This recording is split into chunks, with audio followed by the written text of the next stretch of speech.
I was exhausted. The type of tired that creeps into every crack and crevice of your body and makes you feel like every limb weighs a ton.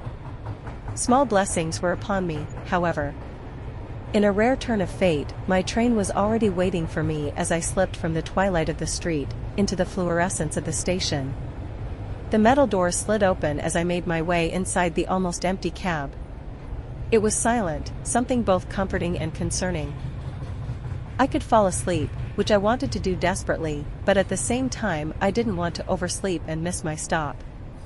Groggily, I stared up at the moon, in her full luminance, almost as if she held the answers. In her infinite wisdom, she remained mute.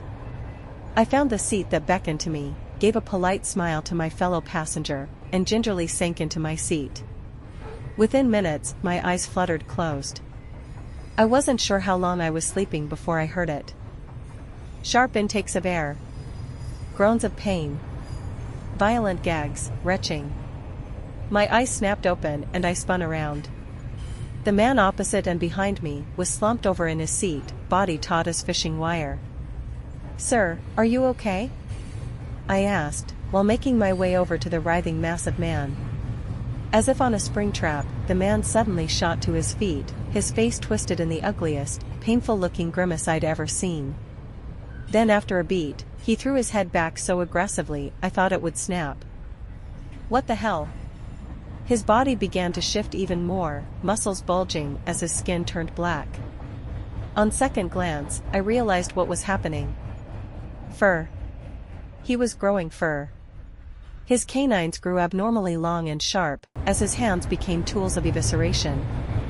I was watching man become beast. In another flurry of now beastly limbs, the man-thing tossed me to the side, rushed to the door, and jumped straight through the steel and glass without a backward glance. The soft swaying of the train car shook unsteadily for a moment, before coming to a stop. Hours later, when I'd made it home, I sat in my apartment in disbelief and fear. I'd had a night straight out of a horror film. And I'd survived. I'd seen the face and the number of the beast and lived to never tell a soul. A searing pain bore into my skin as I looked down at my arm. My gray sweater was now deeply tinged in crimson, dripping with life and death. I looked to the moon once more. This time she spoke.